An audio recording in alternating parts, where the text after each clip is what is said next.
Start చేస్తాం. నేను చెప్పే ప్రేయర్స్ ని మీరందరూ నాతో ప్రతిధ్వనించండి. ఓం అజ్ఞానతిమిరాంధస్య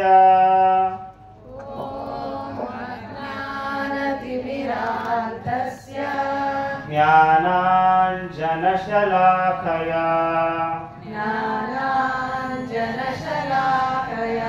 చక్షురున్మిలితం येन तस्मै श्री गुरवे नमः.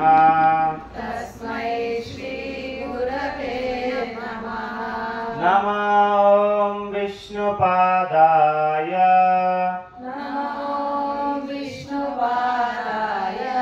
कृष्णप्रेष्ठाय भूतले श्रीमते भक्तिवेदांत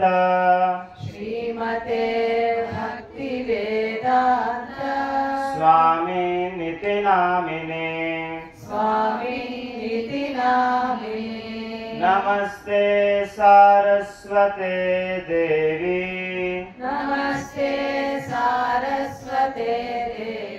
गौरवाणी प्रचारिणे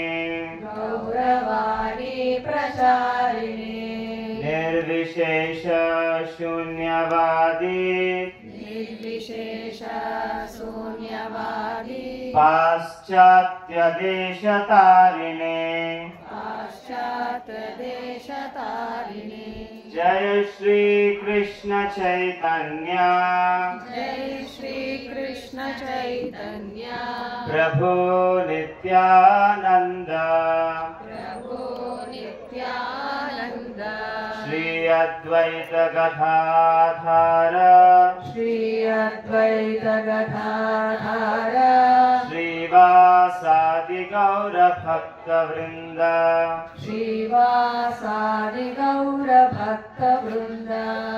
అందరూ నా జతలో చెప్పండి. హరే కృష్ణ హరే కృష్ణ కృష్ణ కృష్ణ హరే హరే కృష్ణ కృష్ణ హరే హరే కృష్ణ కృష్ణ హరే హరే హరే రామ హరే రామ హరే రామ హరే రామ రామ రామ హరే హరే రామ రామ హరే హరే. ఓం నమో భగవతే వాసుదేవాయ. ఓం నమో భగవతే వాసుదేవాయ.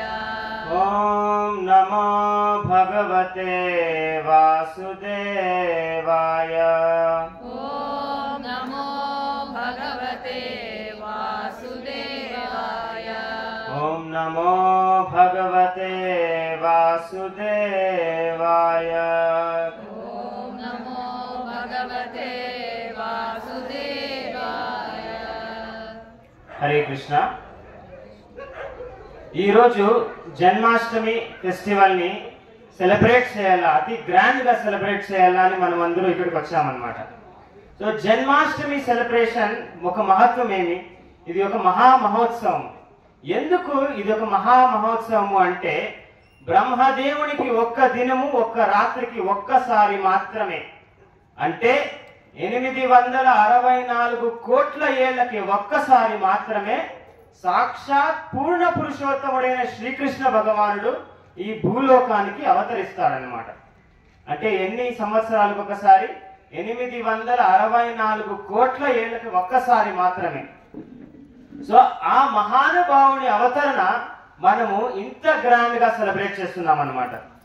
సో ఆయన జన్మము అనేది మనం ఇక్కడ మాత్రమే కాదు, విశ్వమంతా కూడా అతి వైభవంగా సెలబ్రేట్ చేసుకుంటుంది అన్నమాట. అంటే ప్రతి ఒక్క దేశంలో ఉన్న ప్రతి ఒక్క ప్రముఖ నగరంలో కూడా అతి వైభవంగా కొన్ని వేలాది భక్తులు, కొన్ని లక్షాది భక్తులు ఈ సెలబ్రేషన్ ని జరుపుకుంటున్నారన్నమాట. సో ఈ వ్యక్తి ఎవరినైతే మనం శ్రీకృష్ణ అని సంబోధిస్తామో ఆ వ్యక్తి యొక్క గొప్పతనం ఏమిటి అంటే, విశ్వమంతా కూడా అతి వైభవంగా ఆయన ఒక జన్మదినాన్ని అతి వైభవంగా సెలబ్రేట్ చేసుకోవాలి అంటే ఆయనకి ఏదో గొప్పతనం ఉండాలి కదా. సో ఆయన ఎవరు, ఆయన లీలలు ఎలాంటిది, ఆయన లక్షణాలు ఏమి, దాని గురించి మనం ఈరోజు చర్చించుకుంటాము. సో శ్రీమద్ భాగవతంలో ఒక శ్లోకం ఉందన్నమాట. నివృత్త తర్షై రూపగీయమాన భవౌషధ శ్రోత మనోభిరామ కా ఉత్తమ శ్లోక గుణానువాదాత్ పుమాన్ విరజ్యేత వినా పశుఘ్న. నివృత్త తర్షై ఉపగీయమాన అంటే ఎవరి గుణగానం అయితే వింటే మన హృదయంలో ఉండే కలుష్యము సంపూర్ణంగా నిర్మూలించబడుతుందో, మన మనస్సులో ఉన్న యాంగ్జైటీ, స్ట్రెస్, డిప్రెషన్ సంపూర్ణంగా మనం తొలగించుకోగలుగుతామో, ఎవరి గుణగానం వింటే మన హృదయంలో భక్తి ఉత్పన్నమై ఆయన పట్ల శరణాగతి కావాలనే కోరిక ప్రకటిస్తుందో, అలాంటి మహానుభావుని గుణగానము వినని వాళ్ళు ఎవరైనా ఉన్నారా అంటే ఆయన అతి అద్భుతమైన వ్యక్తి అన్నమాట. సో ఆయన వ్యక్తిత్వం ఎలాంటిది, ఆయనని ఎందుకు కొన్ని కోట్ల సంవత్సరాలైన తర్వాత, కొన్ని వేల సంవత్సరాలైన తర్వాత భవిష్యత్తులో కూడా ఆయన ఆరాధనీయుడిగానే ఉంటాడు అనే దాని గురించి మనం ఈరోజు చర్చించుకుంటాం. మొట్టమొదటిగా శ్రీకృష్ణుడిని మనము భగవాన్ అని ఎందుకు సంబోధిస్తాము అనేది డిస్కస్ చేస్తాం. భగవాన్ అని మనం ఎవరిని అంటాము, భగవాన్ అని మనం ఎవరిని అంటాము అనే దాని గురించి వేదాలన్నిటినీ లోక కళ్యాణార్థం గ్రంథాల రూపంలో రచించిన వేదవ్యాసుల తండ్రి గారు అంటే పరాశరముని ఒక డెఫినిషన్ ఇచ్చారనమాట. భగవాన్ అంటే ఏమి అని. ఆయన విష్ణు పురాణంలో అంటే 18 పురాణాల్లో విష్ణు పురాణం అనేది ఒక ప్రాముఖ్యమైన పురాణం అన్నమాట. సో ఆ పురాణంలో ఆయన భగవాన్ అని ఎవరిని సంబోధిస్తారు అనే దాని గురించి అద్భుతంగా ఒక శ్లోకంలో చెప్పారనమాట. ఆయన ఏం చెప్పారు అంటే, ఐశ్వర్యస్య సమగ్రస్య వీర్యస్య యశస్య శ్రియాః జ్ఞాన వైరాగ్యయోశ్చైవ షణ్ణం భగ ఇతింగణ. అంటే ఎవరిలో ఈ 6 లక్షణాలు పరిపూర్ణంగా ఉంటుందో వారిని మనం భగవాన్ అని సంబోధించగలుగుతాము అని ఆయన చెప్తారనమాట. ఈ 6 లక్షణాలు ఏమి? ఐశ్వర్యం, సమస్త ఐశ్వర్యానికి అధిపతి, సంపూర్ణ ఐశ్వర్యము ఆయన దగ్గర ఉండాలి, అప్పుడే ఆయనను మనం భగవాన్ అని సంబోధించగలుగుతాం. ఐశ్వర్యస్య సమగ్రస్య వీర్యస్య, ఎవరైతే సంపూర్ణ వీర్యవంతుడో, ఆయన కన్నా పరాక్రమవంతుడు 14 భువనాల్లో గాని లేదా అనంత కోటి బ్రహ్మాండాల్లో గాని ఎవ్వరూ లేరన్నమాట. అలాంటి వ్యక్తిని మనము ఏమని సంబోధిస్తాం? భగవాన్ అని సంబోధిస్తాం. ఐశ్వర్యస్య సమగ్రస్య వీర్యస్య యశః. యశ అంటే పేరు, ప్రతిష్ట. ఎవరి పేరు ప్రతిష్టలకి ఏ లోకంలోనూ కొరతే లేదు అలాంటి వ్యక్తిని, అంటే ఎవరైనా రాజ్య పరిపాలన చాలా బాగా చేస్తే వాళ్ళని 300 సంవత్సరాలు 400 సంవత్సరాలు లేదా వాళ్ళు చాలా అదృష్టవంతులైతే 1000 సంవత్సరాలు వాళ్ళ ఇతిహాసం గుర్తుపెట్టుకుంటుంది. కానీ శ్రీకృష్ణ భగవానుడు 5125 సంవత్సరాల క్రితం జన్మించాడనమాట, అంటే అవతరించాడనమాట ఈ లోకంలో. సో అలాంటి వ్యక్తి యొక్క గుణగానము ఇన్ని సంవత్సరాల తర్వాత కూడా జరుగుతుంది. అంటే బ్రహ్మాండము నశింపబడిన తర్వాత మళ్ళీ బ్రహ్మదేవుడు సృష్టించినప్పుడు కూడా ఆయన ఒక గుణగానం జరుగుతుంది. కాబట్టి సంపూర్ణ యశస్వాన్ అని ఆయనని పిలువబడతాం అన్నమాట. సో 3వ లక్షణం ఏమి? యశస్సు. ఐశ్వర్యస్య సమగ్రస్య వీర్యస్య యశస్య శ్రియః. శ్రియ అంటే సౌందర్యం అన్నమాట. అంటే ఎవరి సౌందర్యానికి ఈ లోకంలో సాటి లేరు అలాంటి వ్యక్తిని భగవాన్ అంటాం. జ్ఞాన వైరాగ్యయోశ్చైవ, అంటే ఎవరిలో సంపూర్ణ జ్ఞానం ఉంటుందో, ఈ 5 లక్షణాలు ఏమి? ఐశ్వర్యము, శక్తి, సామర్థ్యము, జ్ఞానము, యశస్సు, మళ్ళీ సౌందర్యం. ఈ 5 లక్షణాలు సంపూర్ణంగా ఉన్నప్పటికీ ఆయనలో వైరాగ్యం కూడా సంపూర్ణంగా ఉంటుందన్నమాట. అలాంటి వ్యక్తిని భగవాన్ అని సంబోధిస్తాము అని పరాశర మునులు విష్ణు పురాణంలో చెప్తున్నారనమాట. సో ఈ డెఫినేషన్ అనుసారము శ్రీకృష్ణుడిని మనం భగవాన్ అని సంబోధించగలుగుతామా లేదా అనే దాని గురించి కొంచెం చర్చించుకుంటాం. ఫస్ట్ మనం డిస్కస్ చేసింది ఏమి? ఐశ్వర్యం. ఈ లోకంలో ఎలాన్ మస్క్, బిల్ గేట్స్ లాంటి చాలా ధనికులు ఉన్నారనమాట. అంటే ఈ రోజు వాళ్ళు ధనికులుగా ఉన్నప్పటికీ రేపు వాళ్ళే ధనికులుగా మిగులుతారా అని మనం చెప్పలేము. వాళ్ళు శాశ్వతంగా ధనికులుగా మిగిలినప్పటికీ హైపోథెటికలీ వాళ్ళు ఈ భూలోకానికి చెందిన వాళ్ళు మాత్రమే, భూలోకంలో వాళ్ళు అతి ధనికులని మాత్రమే పిలువబడతారు. కానీ సమస్త బ్రహ్మాండంలో వాళ్ళే అతి ధనికులని పిలువబడతారా? లేదు. సో మనము ఎవరినైనా లక్షాధిపతి, కోటాధిపతి అని సంబోధించినా మనము లక్ష్మీపతి అని కేవలం ఒక్కరిని మాత్రమే సంబోధిస్తాం. అది ఎవరిని? శ్రీకృష్ణ భగవానుని. సో ఆయనని మాత్రమే మనం లక్ష్మీపతి అని సంబోధిస్తాం. కాబట్టి సంపూర్ణ ఐశ్వర్యవంతుడు ఎవరు? శ్రీకృష్ణుడు. కాబట్టి ఆయనని భగవాన్ అని మనము పిలుస్తాం అన్నమాట.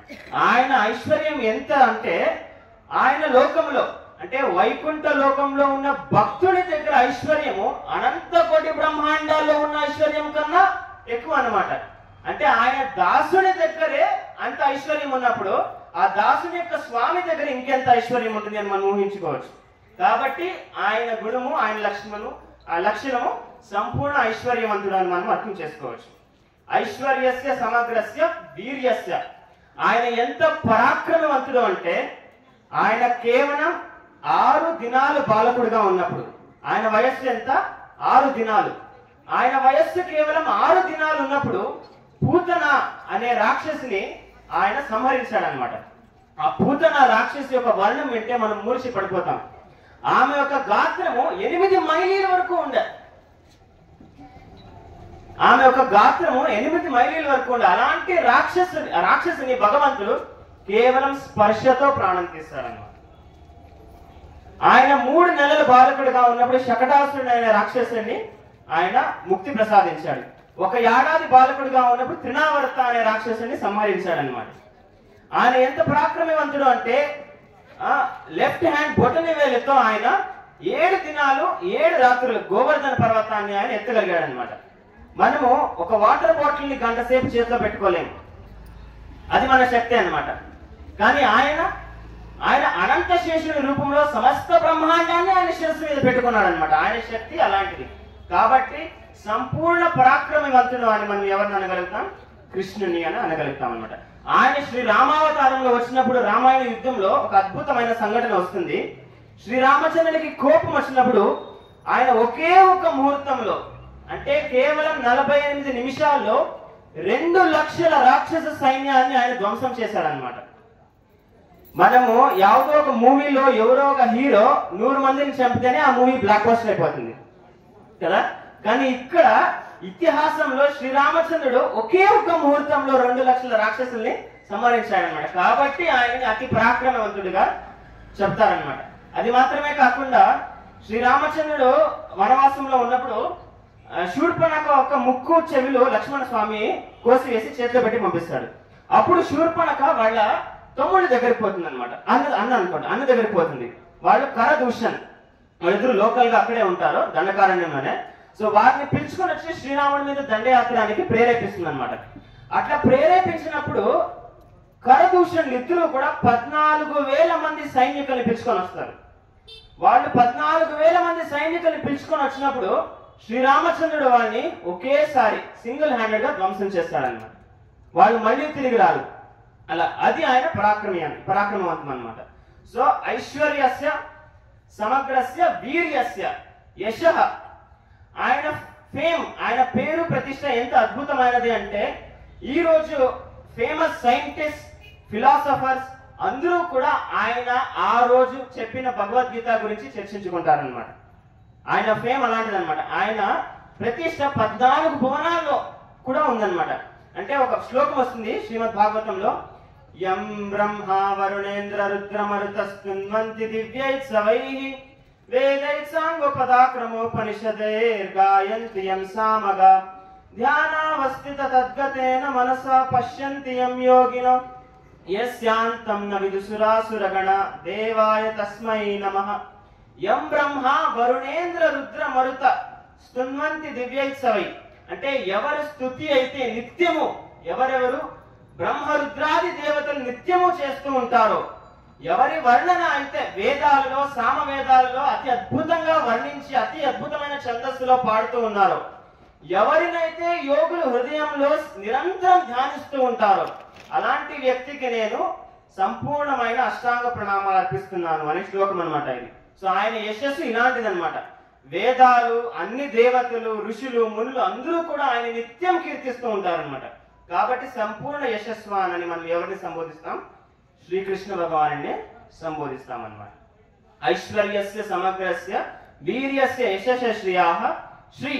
ఆయన సౌందర్యం ఎంత అద్భుతమైనది అంటే గంధర్ప కోటి కమనీయ విశేష శోభం.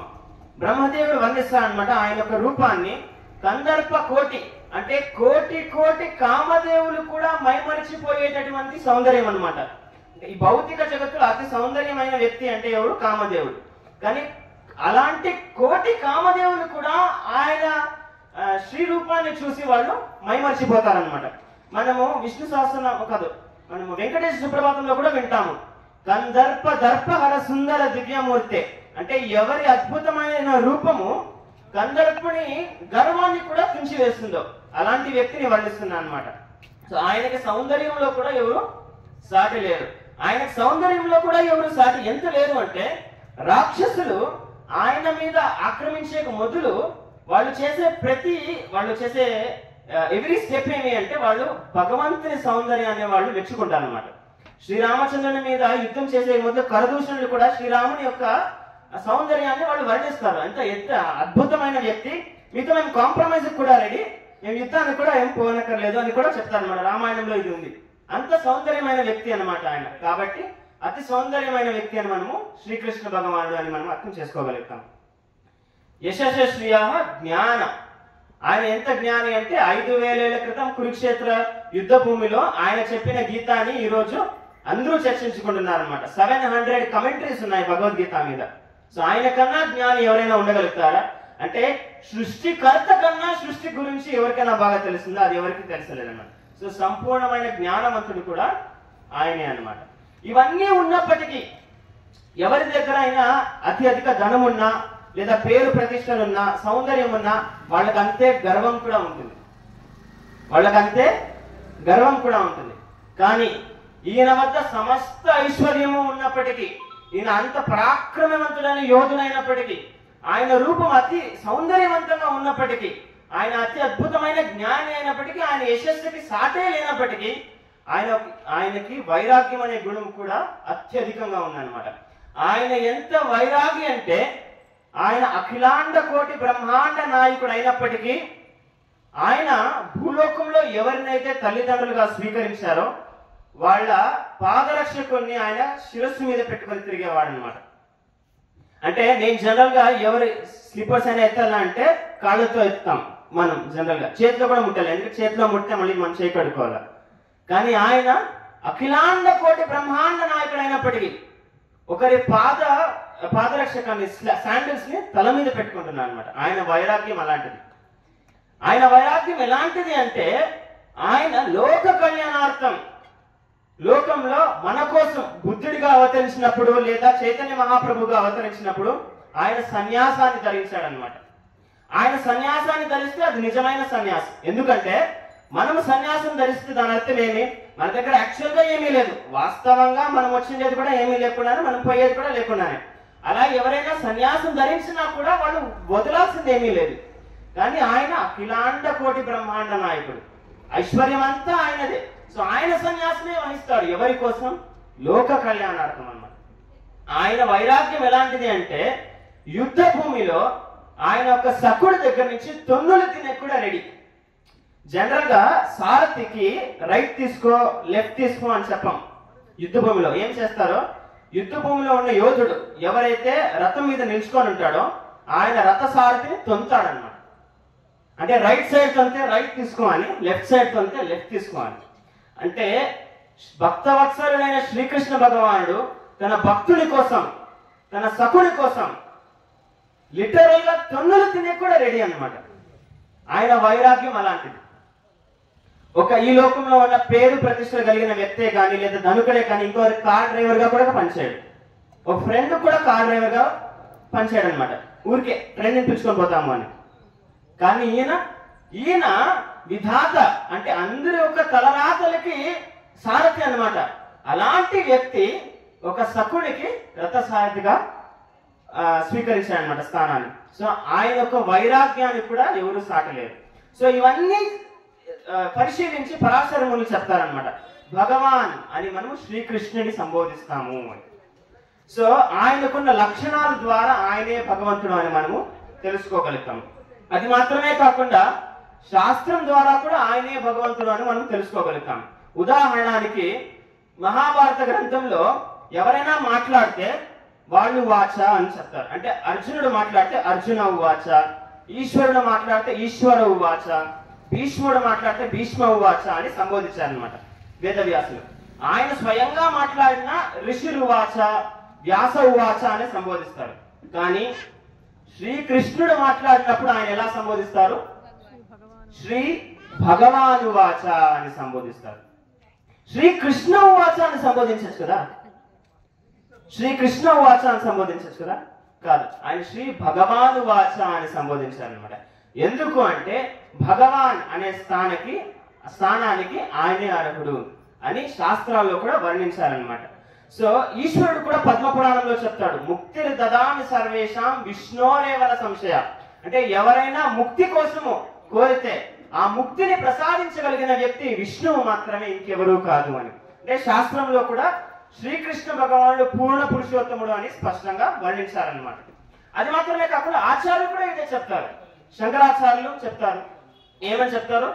బ్రహ్మణ్యో దేవకీ పుత్రో బ్రహ్మణ్యో మధుసూదనో. ఇది ఉపనిషత్తు వాక్యం. అంటే సమస్త బ్రహ్మాండానికి అధిపతి, అఖిలాండ కోటి బ్రహ్మాండ నాయకుడు ఎవరు? దేవకీ పుత్రుడు. ఆయన ఈ తిథిన, అంటే రేపు అష్టమి తిథిన 5125 సంవత్సరాల క్రితం మథురా నగరంలో కంసుని యొక్క కారాగృహంలో అవతరించాడనమాట. అంటే ఆయన అప్పుడు పుట్టాడు అని మనం ఆయన అవతరించాడు అని అంటాం. అవతరించాడు అని ఎందుకు అంటామంటే ఆయన ఒక సాక్షాత్ పూర్ణ పురుషోత్తముడైన శ్రీ విగ్రహ రూపంలో ఆయన ప్రకటించాడనమాట. ఇప్పుడు సాధారణంగా ప్రధానమంత్రి కర్ణాటకకు వస్తే ప్రధానమంత్రి కర్ణాటకలో పుట్టాడు అన్నాం, ప్రధానమంత్రి కర్ణాటకకి వెయిట్ చేశాడు అంటాం. సో అలాంటి భగవంతుడు ఎవరైతే నిరంతరంగా వైకుంఠ లోకాల్లో అనంత కోటి సేవల్ని స్వీకరిస్తూ ఉంటారో ఆయన లోక కళ్యాణార్థం ఇక్కడ ప్రకటించారనమాట, ఇక్కడ అవతరించారనమాట. సో ఆయన ఎందుకు అవతరించాలి అనే క్వశ్చన్ కూడా రావచ్చు. అఖిలాండ కోటి బ్రహ్మాండ నాయకుడు ఆయన అనంత అద్భుతమైన లోకాలలో, వైకుంఠ లోకాలలో రసాన్ని ఆస్వాదిస్తూ ఉన్నాడు. భౌతిక జగత్తు, ఏ జగత్తులో అయితే జన్మ మృత్యు జరా వ్యాధి అనే పీడితులు ఉంటాయో, ఏ జగత్తులో అయితే ఈ రోజు పుట్టింది రేపు ఖచ్చితంగా చేస్తుందో అలాంటి జగత్తులో ఆయన అవతరించే అవసరం ఏముంది? దీనికి భగవంతుడు భగవద్గీత 4వ అధ్యాయంలో చెప్పాడనమాట. ఆయన ఎందుకు అవతరించాడు, ఆయన అవతరిస్తే ఎలా అవతరిస్తాడు అని. సో ఆయనకి మనకి ఉన్న తేడా గురించి ఆయన విశ్లేషించాడనమాట భగవద్గీతలో. అజోపి సన్ అవ్యయాత్మ భూతానాం ఈశ్వరోపి సన్. అజ అంటే ఆయనకి పుట్టుక లేదు, ఆయన పుట్టుక లేదు. ఆత్మలు అని మనం మన గురించి అనుకున్నా కూడా మనకి పుట్టుక లేదు. సో మనకి ఆయనకి తేడా లేదా? ఉంది. అజోపి సన్, మనము అజులే, మనకి పుట్టుక లేదు, మనకి చావు లేదు. ఆయనకి పుట్టుక లేదు, ఆయనకి చావు లేదు. కానీ అవ్యయాత్మ, ఆయన అవ్యయాత్మ. అంటే మనం ఈ శరీరాన్ని స్వీకరించిన తర్వాత కొన్ని వేల తర్వాత ఈ శరీరాన్ని వదిలి వేరే శరీరాన్ని స్వీకరించాల్సి వస్తుంది. కానీ ఆయనకి అలాంటి పట్టింపులు లేవన్నమాట. ఆయన శరీరం సచ్చిదానంద విగ్రహం అన్నమాట. కాబట్టి అవ్యయాత్మ. అది మాత్రమే కాకుండా భూతానాం ఈశ్వరోపి సన్, అంటే సమస్త జీవరాశులకి ఆయన ఈశ్వరుడు అన్నమాట. అది మాత్రమే కాకుండా మనము కర్మానుసారము ఈ రోజున ఇలాంటి వ్యక్తులకి జన్మిస్తాం. కానీ ఆయన ఇచ్ఛానుసారము ఆయన డిసైడ్ చేసుకోవచ్చు ఏ రోజు ఎక్కడ ఎవరిని నేను తల్లిదండ్రులుగా స్వీకరించాలి. భూతానాం ఈశ్వరోపి సన్ ప్రకృతి స్వామి అవస్తభ్య సంభవామి ఆత్మమాయ. అంటే మనం పుట్టేది ఎప్పుడు, ప్రాణం ఇచ్చేది ఎప్పుడు అనేది మన చేతుల్లో లేదు. కానీ ఆయన ఎప్పుడు అవతరించాలి, ఆ అవతరణ ఎప్పుడు ఆయన ముగించాలి, సమాప్తించాలి అనేది సంపూర్ణంగా ఆయన చేతిలో ఉంది. కాబట్టి ఆయనని భగవంతుడు అని మనం సంబోధిస్తాం అన్నమాట. సో అలాంటి వ్యక్తి ఈ లోకానికి వచ్చే అవసరం ఏముంది? దానికి మళ్ళీ నెక్స్ట్ శ్లోకంలో చెప్తానమాట. యదా యదా హి ధర్మస్య గ్లానిర్భవతి భారత. ఎప్పుడైతే ఈ లోకంలో ధర్మము క్షీణించిపోతుందో, అధర్మం పెరుగుతుందో, అప్పుడు ఆయన ధర్మ సంస్థాపనార్థం ప్రకటిస్తారన్నమాట. కానీ ఒకసారి ఆలోచించండి, 3 కోటి దేవతలు ఉన్నారు, వాళ్ళందరూ సమర్థులు కారా? వాళ్ళు కూడా ధర్మాన్ని స్థాపించవచ్చు కదా. అది మాత్రమే కాకుండా భగవంతుని అత్యద్భుతమైన పార్షదులు ఉన్నారు, వైష్ణవులు ఉన్నారు, వాళ్ళు ప్రచారం ద్వారా ధర్మాన్ని స్థాపించవచ్చు కదా. సో ధర్మ సంస్థాపనార్థమే భగవంతుడు రావాలా? కాదు. నెక్స్ట్ శ్లోకంలో ఆయన రియల్ రీజన్ చెప్తాడనమాట. ఆయన ఏం చెప్తాడంటే పరిత్రాణాయ సాధూనాం వినాశాయ చ దుష్కృతాం ధర్మ సంస్థాపనార్థ సంభవామి యుగే యుగే. అంటే ఆయన బేసిక్ గా ఈ లోకానికి వచ్చేది ఆయన నిత్య లీలని మనకి ప్రకటించి మనల్ని ఆకర్షించుకొని వైకుంఠ లోకానికి పిలుచుకొని పోయేది. అంటే మనం సాధారణంగా 84 లక్షల జీవరాశుల యొక్క యోనుల్లో మృత్యు అయినాక మళ్ళీ జన్మము, మళ్ళీ మృత్యు, మళ్ళీ జన్మము, మళ్ళీ మృత్యు అని మనము ఈ సైకిల్లోనే చిక్కులుకో ఉంటాం అన్నమాట. కాబట్టి మనం ఎప్పుడైతే భగవంతుని మీద ఆసక్తిని పెంచుకో ఉంటామో, ఎప్పుడైతే భగవంతుని నామస్మరణ చేస్తామో, ఎప్పుడైతే మనం తీవ్రంగా భగవంతుని ఆరాధిస్తామో, అప్పుడు మనము జన్మ, మృత్యు, జర, వ్యాధి అనే ఈ 4 సమస్యల నుంచి బయటపడేకైతుంది అనమాట. కానీ మనకి భగవంతుని లీలల గురించి ఎలా తెలుస్తుంది? ఎప్పుడైతే ఆయన స్వయంగా వచ్చి ఆయన లీలని మన ముందు ప్రకటిస్తారో, ఆ లీలని వైష్ణవాచార్యులు గ్రంథాలలో రాసి వాటిని మనకు బోధిస్తారో, అప్పుడే మనం భగవంతుడి గురించి తెలుసుకుంటాం. కాబట్టి మన కళ్యాణం అంటే భగవంతుడు మన ప్రతి ఒక్కరి కోసం కూడా 5125 సంవత్సరాల వెనకల అవతరించాడనమాట. సో శాస్త్రానుసారము, వైష్ణవ ఆచారాల అనుసారము భగవంతుడు శ్రీకృష్ణ భగవానుడు అని మనము అర్థం చేసుకోవచ్చు. సో భగవంతుడు శ్రీకృష్ణ భగవానుడు అని మనం అర్థం చేసుకున్న తర్వాత మనం ఏం చేయాలి? భగవంతుడు శ్రీకృష్ణ భగవానుడు అని మనం అర్థం చేసుకున్నాం. దాని తర్వాత మనకున్న రెస్పాన్సిబిలిటీ ఏమి? ఆయన యొక్క విభిన్నాంశాలుగా మనకున్న రెస్పాన్సిబిలిటీ ఏమి అంటే మనము ఆయనని ఆరాధించాలి, ఆయన నామస్మరణ చేయాలన్నమాట. అంటే ఎవరి నామస్మరణ చేస్తే మనము జన్మ, మృత్యు, జరా, వ్యాధి నుంచి బయటపడతామో అది శ్రీకృష్ణ మాత్రమే అన్నమాట. నామస్మరణ శృతి మాత్రేనా పుమాన్ భవతి నిర్మల. అంటే ఎవరి నామం అయితే మనము పఠించిన తర్వాత సంపూర్ణంగా మన హృదయంలో ఉన్న కాలుష్యం మనం నిర్మూలించే అవుతుందో ఆయన శ్రీకృష్ణుడు అనమాట. సో అలాంటి వ్యక్తిని మనం ఏం చేయాలి? మనం చేయాల్సింది 3. బోలో కృష్ణ, భజో కృష్ణ, కరో కృష్ణ శిక్ష. మనం భగవంతుని నామస్మరణ చేయాలి. మనము భగవంతుని ప్రార్థించుకోవాలా అంటే చాలా రకాలు ఉన్నాయి. కృతయుగంలో వాళ్ళు 1000 ఏళ్ళు, కొన్ని వేలాది ఏళ్ళు వాళ్ళు తపస్సు చేసేవారు అనమాట. కృతయద్ ధ్యాయతే విష్ణు.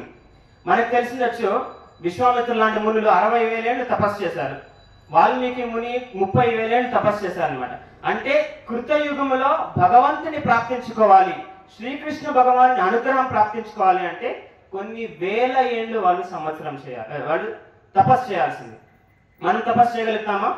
మన ఆయుష్ 80, 85, 90 ఏళ్ళు అయితే మనం చాలా లక్కీ. మన కాన్సన్ట్రేషన్ 8 సెకండ్ల నుంచి 12 సెకండ్ల కన్నా జాస్తి ఉండదు. మనము ఊరికే కూర్చోడానికి కాన్సన్ట్రేట్ చేసే కూర్చుంటే మన చేయి న్యాచురల్ గా ఫోన్ దగ్గర పోతుంది కదా, అది మన కాన్సన్ట్రేషన్ అనమాట. కాబట్టి మనం తీవ్రంగా తపస్సు చేయలేకపోతాం. సో మనం తపస్సు చేయలేకపోయినందువల్ల మనం భగవంతుని ప్రార్థించుకోలేమా? లేదు. త్రేతాయుగంలో వాళ్ళు ఏం చేస్తారంటే యజ్ఞాలు చేస్తారంటనమాట. కృతయద్ ధ్యాయతే విష్ణు త్రేతాయాం యజతో మకై. ఉదాహరణకి దశరథ్ మహారాజు, పృథు మహారాజు వీళ్ళందరూ యజ్ఞయాగాలు చేసి భగవంతుని ప్రసన్న చేశారనమాట. కానీ యజ్ఞంలో వీళ్ళు ఘీ వాడతాండ్రి. దానికి శుద్ధమైన ఘీ కావాలంటే మనకి ఈ రోజు ఆవులు ఉండాలా? ఆవుల్ని ఈ రోజు గతి మనకి అందరికీ తెలిసిందే. అది మాత్రమే కాకుండా అతి స్పష్టంగా మంత్రాలు ఉచ్చరించే వాళ్ళు ఉండాలా? వాళ్ళ మంత్రోచ్చారణ ద్వారా ఆ యజ్ఞగుండంలో ఉండే నిప్పుని వాళ్ళు వెలిగించేటటువంటి వ్యక్తులు అనమాట. సో అలా ఇప్పుడు ఎవరూ లేరు. కాబట్టి మనం యజ్ఞ యాగాదులు కూడా అతి వైభవంగా చేయలేము. అంటే శ్రీరామచంద్రుడు 100 అశ్వమేధాలు యాగాలు చేసినప్పటికీ యుధిష్ఠిర మహారాజు వచ్చేసరికి ఆయన 3 యాగాలు చేయగలిగాడు అనమాట ద్వాపర యుగంలో. ఎందుకంటే ద్వాపర యుగంలోనే యాగం చేసి కష్టమైపోయింది. సో అప్పుడు మనకు హోప్ లేదా? లేదు. ద్వాపర యుగంలో వాళ్ళు ఏం చేస్తా అంటే భగవంతుని ప్రార్థించుకోనికి వాళ్ళు విగ్రహారాధన చేస్తాను. కృతయద్ ధ్యాయతే విష్ణు త్రేతాయాం యజతో మగై ద్వాపరే పరిచర్యాయాం. ఇప్పుడు ఎలా మనం దేవస్థానాల్లో విగ్రహారాధన చేస్తామో, అర్చన చేస్తామో, అట్లా ప్రతి ఒక్క ఇంట్లో ప్రతి ఒక్కరూ కూడా భగవంతునికి నైవేద్యాలు, ఆరాధన అంతా చేస్తా ఉంటారు అనమాట. సో మనము కలియుగ వాసులు అతి సౌభాగ్యవంతులు కదా. మనం తపస్సు చేయలేము, మనం యజ్ఞాలు చేయలేము, మనము ప్రతిరోజు అర్చన కూడా చేయలేము అన్నమాట. సో మనం హోప్లెస్. మనం భగవంతుని ప్రార్థించుకోవాలంటే మనకి మార్గమే లేదు, అవునా కాదు. శ్లోకం ఏం చెప్తుంది అంటే, కృతయ ధ్యాయతే విష్ణుం త్రేతాయాం యజతో మకై ద్వాపరే పరిచర్యాయాం కలౌ తద్ హరి కీర్తనం. అంటే ఏ ప్రతిఫలం అయితే, ఏ ఫలం అయితే కొన్ని వేల ఏళ్ళు తపస్సు చేసిన తర్వాత కృతయుగ వాసులు ప్రార్థించుకోగలుగుతారో, కొన్ని వేల ఏళ్ళు యజ్ఞ చేసిన తర్వాత త్రేతాయుగ వాసులు ప్రార్థించుకోగలుగుతారో, కొన్ని వందలాది వేళ్ళు నిష్ఠగా భగవంతుని శ్రీ విగ్రహాన్ని ఆరాధించిన తర్వాత ద్వాపరయుగ వాసులు ప్రార్థించుకోగలుగుతారో, కలియుగ వాసులు అంటే మనము కేవలం భగవంతుని నామస్మరణ చేసే ద్వారా అదే ఫలితాన్ని మనం ప్రార్థించుకోగలుగుతాం. భగవంతుడికి నామస్మరణ చేసేదంటే అతి ప్రియమైనది. ఒకసారి ఆలోచించండి, ఏ వ్యక్తి అయితే నిరంతరం మీ గురించినే ఆలోచిస్తూ ఉంటాడో, మీ కుశలత గురించినే ఆలోచిస్తూ ఉంటాడో, మీరు ఎలా ఉన్నారో, మీకు ఎలా సేవ చేయాలి అనే దాని గురించి ఆలోచిస్తూ ఉంటారో, ఆ వ్యక్తి మీద మీకు న్యాచురల్ గా ప్రేమ పుడుతుంది కదా. అలాగే భగవంతుడికి కూడా అన్నమాట. మనం నిత్యము నిరంతరము భగవంతుని నామస్మరణ చేస్తే భగవంతుడు మన మీద కరుణిస్తాడు. కానీ భగవంతుని నామస్మరణ ఎలా చేయాలి? ఆయనకి అనంత కోటి నామాలు ఉన్నాయి. విష్ణు సహస్రనామంలో భీష్మ పితామహులే స్వయంగా చెప్తారన్నమాట, సహస్రనామాలు. సో మనం భగవంతుని నామస్మరణ ఎలా చేయాలి? సో ఇది విన్న విష్ణు సహస్రనామం సంపూర్ణంగా విన్న తర్వాత పార్వతీదేవి అడుగుతుంది అనమాట, నాకు ఒక షార్ట్ కట్ కావాలి. విష్ణు సహస్రనామం కూర్చొని చెప్పాలా అంటే 20-25 నిమిషాలు అవుతుంది, నాకు ఒక షార్ట్ కట్ ఇవ్వండి అని తన భర్త ఆయన ఈశ్వరుడికి అడుగుతుంది అనమాట. అప్పుడు ఈశ్వరుడు చెప్తాడనమాట, శ్రీరామ రామ రామేతి రమే రామే మనోరమే సహస్రనామ తత్తుల్యం రామనామ వరాననే. ఓ దేవి, ఓ వరాననే, ఓ సౌందర్యవతి, నువ్వు శ్రీరామనామాన్ని 3 సార్లు పఠించిన పిమ్మట విష్ణు సహస్రాన్ని సంపూర్ణంగా పఠించినంత ఫలితాన్ని ప్రార్థించుకోగలుగుతావు అని పార్వతీదేవికి ఈశ్వరుడు చెప్తాడనమాట. ఈశ్వరుడికి భగవంతుని నామం మీద అత్యద్భుతమైన శ్రద్ధ ఉంది. ఎంత శ్రద్ధ ఉంది అంటే యాక్చువల్ గా రామాయణము 1,00,000 శ్లోకాలు అనమాట. యాక్చువల్ గా శ్రీమన్ రామాయణము యాక్చువల్లీ 1,00,00,000 శ్లోకాలు. ఈశ్వరుని దగ్గర ఉన్న రామాయణానికి 1,00,00,000 శ్లోకాలు ఉండేది. ఆయన ప్రచారార్థం ఏం చేశాడు, మనం ఈ 1,00,00,000 శ్లోకాలు ఉన్న రామాయణాన్ని మనం పెట్టుకొని మనం ఏం చేసేది, ఇది ప్రచారం చేసి అందరినీ ఉద్ధరిస్తామని చెప్పేసి ఆయన 33 లక్షల శ్లోకాలు పైన లోకాలకి, 33 లక్షల శ్లోకాలు మధ్య లోకాలకి, 33 లక్షల శ్లోకాలు మళ్ళీ కింద లోకాలకి ఇచ్చేస్తాడు అనమాట. అప్పుడు ఆయన దగ్గర ఎన్ని శ్లోకాలు మిగులుతాయి? 1,00,000 శ్లోకం మిగులుతుంది. ఆయన 1,00,000 శ్లోకాలు ఉన్న రామాయణం తీసుకొని 1,00,000 శ్లోకాలు ఉన్న రామాయణాన్ని నేనేం చేస్తాను అని అనుకునేసి మళ్ళీ 33,000 పైన, మళ్ళీ 33,000 కింద, మళ్ళీ 33,000 మధ్యలో ఇచ్చేస్తాను అనమాట. అప్పుడు ఆయన దగ్గర ఎన్ని శ్లోకాలు మిగులుతాయి? ఆయన దగ్గర 1000 శ్లోకాలు మిగులుతుంది అనమాట.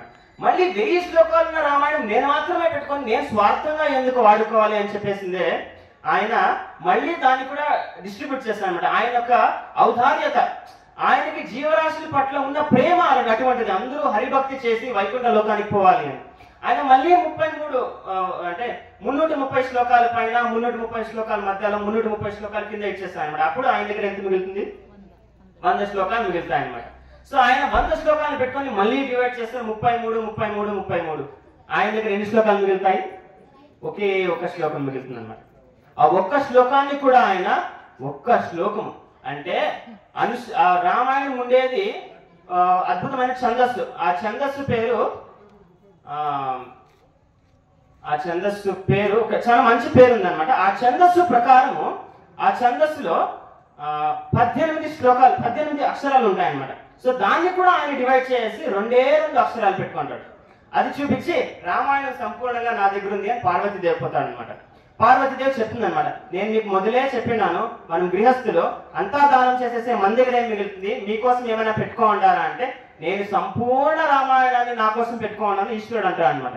ఏమి చూపించండి అంటే 2 అక్షరాలు ఉంటాయన్నమాట దాంట్లో. అవేమి? రా మా. అది ఆయనమాట ఆయన శ్రద్ధ హరినామం మీద. సో ఆయన చెప్తాడనమాట, శ్రీరామనామాన్ని ఒక్కసారి పఠించేది ఒకటే, విష్ణు సహస్రనామాన్ని సంపూర్ణంగా పఠించేది కూడా ఒకటే అని. అది మాత్రమే కాకుండా బృహన్నారద పురాణంలో ఉందన్నమాట, శ్రీకృష్ణ నామాన్ని ఒక్కసారి స్మరించేది ఒకటే, శ్రీరామనామాన్ని 3 సార్లు స్మరించేది ఒకటే అని. సో ఒకసారి నారద మునులు కలియుగ దుస్థితిని చూసి ఆయన తండ్రి గారైన బ్రహ్మదేవుని దగ్గరికి పోయి అడుగుతారనమాట, కలియుగ వాసులు ఉద్ధరించేది ఎట్లా అని అన్నప్పుడు బ్రహ్మదేవుడు చెప్తారనమాట, హరే కృష్ణ కృష్ణ కృష్ణ హరే హరే హరే రామ రామ రామ హరే హరే ఇది షోడశ నామ్నాం కలి కల్మష నాశనం నాత్తః పరతరోపాయ సర్వ వేదేషు దృశ్యతే అని ఆయన చెప్తాడనమాట. ఈ షోడశ నామాలు ఏమి నాతో అందరూ చెప్పండి, అందరూ గట్టిగా హరే కృష్ణ కృష్ణ కృష్ణ హరే హరే హరే రామ రామ రామ హరే హరే. ఇంకోసారి హరే కృష్ణ కృష్ణ కృష్ణ హరే హరే హరే రామ రామ రామ హరే హరే హరే కృష్ణ కృష్ణ కృష్ణ హరే హరే హరే రామ రామ రామ హరే హరే. బ్రహ్మదేవుడు ఏం చెప్తాడు అంటే ఇది షోడశ నామ్నాం కలి కల్మష నాశనం, కలియుగంలో ఉన్న కల్మషాన్ని సంపూర్ణంగా నశింపజేస్తుంది అనమాట. ఏది ఈ షోడశ నామాలు ఎంత సంపూర్ణంగా నశింపజేస్తుంది అంటే శ్రీమద్ భాగవతంలో చెప్తారనమాట. ఎట్లా మనం చెప్తాం అందరింట్లో దోషులు తూట్లే అని, అట్లా కలే దోష నిధే రాజన్.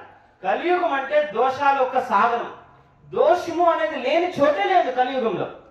కలే దోష నిధే రాజన్. కానీ ఒక మంచి గుణం ఉంది కలియుగంలో, అస్తి ఏకో మహద్గుణ కీర్తనాదేవ కృష్ణస్య ముక్త సంగ స్వరం రజే. కానీ ఈ దోష సాగరంలో పడి ఉన్న వాళ్ళు కృష్ణుని నామం స్మరిస్తే వాళ్ళు భగవద్ధామానికి చేరుకొని భగవంతుని ఆశ్రయాన్ని ప్రాప్తించుకోవచ్చు. నాత్తః పరతరోపాయ సర్వ వేదేషు దృశ్యతే, వేరే మార్గమే లేదు అని బ్రహ్మదేవుడు నారదమునికి చెప్తా అనమాట. సో మనము భగవంతునికి ఆయన జన్మదినమునందు అంటే ఆయన అవతార దినమునందు ఆయనకు ఒక అద్భుతమైన గిఫ్ట్ ఇవ్వచ్చు. మనం జనరల్ గా ఎవరికైనా బర్త్డే పార్టీకి పోతే వాళ్ళు గిఫ్ట్ ఇస్తాం. సో ఈ రోజు మనం భగవంతుని బర్త్డే పార్టీకి వచ్చినాం అనమాట. మనం ఖాళీ చేతి వస్తామా? లేదు. మనం ఏం చేయాలా?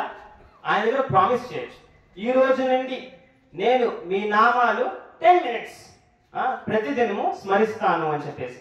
ఎట్లా? చాలా ఈజీ. హరే కృష్ణ కృష్ణ కృష్ణ హరే హరే హరే రామ రామ రామ హరే హరే. ఈ గిఫ్ట్ ని ఎవరైతే భగవంతునికి ఇవ్వగలుగుతారో ఆ గిఫ్ట్ ని భగవంతుడు ఎప్పుడూ మర్చిపోడు అన్నమాట. ఆ గిఫ్ట్ ని భగవంతుడు ఎప్పుడూ మర్చిపోడు. సో మనమందరూ డిసైడ్ చేసుకోవచ్చు, ఈ రోజు భగవంతునికి నేను హరినామం ఒక గిఫ్ట్ ని అర్పిస్తాను, ప్రతిరోజు నేను హరినామం స్మరిస్తాను అని దృఢ సంకల్పంతో నిశ్చయించుకోవచ్చు. అది ఫస్ట్ వన్, బోలో కృష్ణ. మళ్ళీ భజో కృష్ణ, కృష్ణుని ఆరాధించే. మనమందరూ కృష్ణుని దేవస్థానంకి వచ్చి భగవంతుని ఆరాధించినాం. ఆరాధన అంటే 4: పత్రం పుష్పం ఫలం తోయం యోమే భక్త్యా ప్రయచ్చతి. ఇదే బేసిక్ ఆరాధన అంటే. భగవంతుని పాదాల దగ్గర తులసి అర్పించడమే గాని, భగవంతునికి పువ్వు అర్పించడమే గాని, మనం ఇంట్లో వండిండే పదార్థాన్ని భగవంతునికి భక్తిపూర్వకంగా అర్పించడమే గాని, భగవంతునికి నీళ్లు అర్పించడమే గాని, ఇది భగవంతుని ఆరాధన అన్నమాట. ఆయన ఆరాధన చాలా ఆర్భాటంగా ఏం అడుగుతా ఉండలేదు, చాలా సింపుల్ గా బోలో కృష్ణ భజో కృష్ణ కరో కృష్ణ శిక్ష. అంటే భగవంతుడు ఇచ్చిన శిక్షని, భగవంతుని గురించి వర్ణించే శిక్షని రెండింటిని మనం చదవాలి. అంటే భగవంతుడు మన కళ్యాణార్థం ఇచ్చిన శిక్షని మనం ఏమని సంబోధిస్తాం? భగవద్గీత. భగవంతుడు చెప్పిన శ్లోకాలు అన్నమాట, భగవంతుడు మనకిచ్చిన సందేశం అన్నమాట. అది కృష్ణ శిక్ష, అది భగవంతుడు మనకిచ్చిన సందేశం. కానీ భగవంతుని గురించి సందేశం వైష్ణవ ఆచార్యులు మన కోసం ఇచ్చారు, అది శ్రీమద్ భాగవతం అన్నమాట. సో మనము భగవంతుని నామస్మరణ చేసే దాని నుంచి, భగవంతునికి నైవేద్యం చేసి భగవంతునికి ఆరాధించే దాని నుంచి, భగవంతుని యొక్క గురించి తెలుసుకునే దాని నుంచి, భగవత్ శిక్షని ప్రాప్తించుకునే దాని నుంచి మనం భగవంతునికి అతి సమీపంగా వస్తామన్నమాట. మనం ఎప్పుడైతే భగవంతుని సమీపంగా వస్తామో అప్పుడు మనం భగవంతుని క్షేత్రానికి, వైకుంఠ లోకానికి చేరకనికి అవుతుంది అనమాట. ఎందుకంటే మనం నిరంతరం భగవంతుని నామస్మరణ చేస్తే మృత్యు కాలంలో మనకు భగవంతుడు గుర్తుకొస్తాడు. 8వ అధ్యాయంలో భగవంతుడు చెప్తా అనమాట, ఎం వాపి స్మరణ్ భావం త్యజత్యంతే కలేవరం. ఎవరెవరు ఏ ఏ భావాలతో వాళ్ళ శరీరాన్ని వదులుతారో అలాంటి శరీరాన్ని మళ్ళీ ప్రాప్తించుకుంటారు. అంటే ఎవరైనా వాళ్ళ భార్యా పిల్లల గురించి ఆలోచిస్తామంటే వాళ్ళకి సంబంధించిన శరీరాన్ని ప్రాప్తించుకుంటారు. ఎవరైనా అమెరికాలోనే పుట్టాలా అనే కోరికతో ప్రాణం విడిస్తే వాళ్ళు అమెరికాలోనే పుడతారు. కానీ వాళ్ళ కర్మం ఉంటే మనిషిగా పుడతారు, కర్మం లేకపోతే కుక్కగా పుడతారు. సో భగవంతుడు కూడా చెప్తాడు మళ్ళీ, అంత్యకాలేచ మామేవ స్మరణ్ ముక్త్వా కలేవరం. ఒకవేళ మీరు నా పేరు నా రూపము, నా లీలలు, నా గుణాన్ని వర్ణించుకొని నన్ను స్మరించుకొని ప్రాణం విడిస్తే మీరు ఆ శరీరాన్ని వదిలిన తర్వాత నా లోకానికే చేరుకుంటారు, మళ్ళీ పునర్జన్మము అనేది ఉండదు అని భగవంతుడు భగవద్గీతలో ఇచ్చిన ప్రామిస్ అన్నమాట. సో మనము మృత్యుకాలంలో భగవంతుని గురించి స్మరించాలి అంటే ఇప్పటి నుంచి మనం భగవంతుని గురించి స్మరించే ప్రాక్టీస్ చేయాలి. ఎగ్జామ్ లో డైరెక్ట్ గా మనం రాయలేము, ఎగ్జామ్ రాసే మనం ప్రిపేర్ కావాలన్నమాట. ఎందుకంటే మృత్యు కాలంలో మనము అనుభవించే పెయిన్ 40,000 తేళ్లు ఒకేసారి కుడితే ఎలా ఉంటుందో అలాంటి పెయిన్ అన్నమాట, శాస్త్రంలో వర్ణించినారు. సో అలాంటి సమయంలో మనము మన జీవితం అంతా ఏం గుర్తించుకుంటామో అదే గుర్తించుకోలేకపోతుంది. ఆర్టిఫిషియల్ గా మనం ఏమీ గేమ్ చేయలేము. సో మన జీవితాంతం భగవంతుని గుర్తించుకుంటూ వస్తూ ఉంటే, భగవత్ నామాన్ని స్మరిస్తూ ఉంటే, భగవంతుని ఆరాధిస్తూ ఉంటే, భగవత్ శిక్షని ప్రాప్తించుకుంటా ఉంటే మనం మృత్యు కాలంలో భగవంతుని తెలుసుకోగలుగుతాము. అప్పుడు మనము భగవద్ధామానికి చేరుకోగలుగుతాం అన్నమాట. సో మనము ఇక్కడ దేవస్థానానికి భగవంతుని అనుగ్రహాన్ని ప్రాప్తించుకోనికి ఆయన జన్మదిన ఈరోజు రేపు జన్మదిన సెలబ్రేషన్ అనుసారం వచ్చినాము. సో మీ అందరికీ ఒక రిక్వెస్ట్, మీరు బాగా ఆలోచించి భగవంతుడికి ఒక మంచి గిఫ్ట్ ఇచ్చేసి భగవంతుని స్మరిస్తాము అని నిశ్చయించుకుంటే ఆయన చాలా సంతోషిస్తాడు అనే ఒక రిక్వెస్ట్ అన్నమాట. సో ఇంతటితో ఈ రోజు మన డిస్కషన్ ని నేను సమాప్తిస్తున్నాను. ఈ రోజు మనము భగవాన్ అని ఎవరిని సంబోధిస్తాము, భగవాన్ అని శ్రీకృష్ణుడినే ఎందుకు సంబోధిస్తాము, దానికి ఏమేమి ఆధారాలు ఉన్నాయి, శాస్త్రము కూడా శ్రీకృష్ణుడే భగవంతుడు అని ఎలా చెబుతుంది, వైష్ణవాచార్యులు కూడా శ్రీకృష్ణుడే భగవంతుడు అని ఎలా చెబుతారు, అదైన తర్వాత శ్రీకృష్ణుడే భగవంతుడు అని తెలుసుకున్న తర్వాత మనకి ఆయన పట్ల ఉన్న రెస్పాన్సిబిలిటీ ఏమి అనే దాని గురించి డిస్కస్ చేశామన్నమాట. ఇంతటితో మనం ఒకసారి హరే కృష్ణ మహామంత్రాన్ని పఠిస్తూ ఈ డిస్కషన్ ని ఎండ్ చేస్తాం. హరే కృష్ణ కృష్ణ కృష్ణ హరే హరే, హరే రామ రామ రామ హరే హరే. జన్మాష్టమి మహామహోత్సవానికి అనంత కోటి వైష్ణవ వృందకి ఇక్కడ అట్ ద ఎండ్ నేను గీతా మందిరం ఒక మేనేజ్మెంట్ కి కృతజ్ఞతని వ్యక్తపరచుకోవడానికి ఇష్టపడతాను. ఎందుకంటే వాళ్ళు చాలా ఎఫర్ట్ అండ్ టైం స్పెండ్ చేసి ఇక్కడ మనందరి కోసము అత్యద్భుతమైన సత్సంగాన్ని అరేంజ్ చేశారనమాట. అది మాత్రమే కాకుండా భగవత్ కార్యాన్ని వాళ్ళు అరేంజ్ చేశారు. ఒక్కసారి గీతా మందిరం మేనేజ్మెంట్ వారందరికీ కూడా వాళ్ళ ఆధ్యాత్మిక శ్రేయస్సు కొరకు ప్రార్థించుకుంటూ మనం ఇంకొకసారి హరే కృష్ణ మహామంత్రాన్ని పఠిస్తాం. హరే కృష్ణ కృష్ణ కృష్ణ హరే హరే, హరే రామ రామ రామ హరే హరే. హరే కృష్ణ.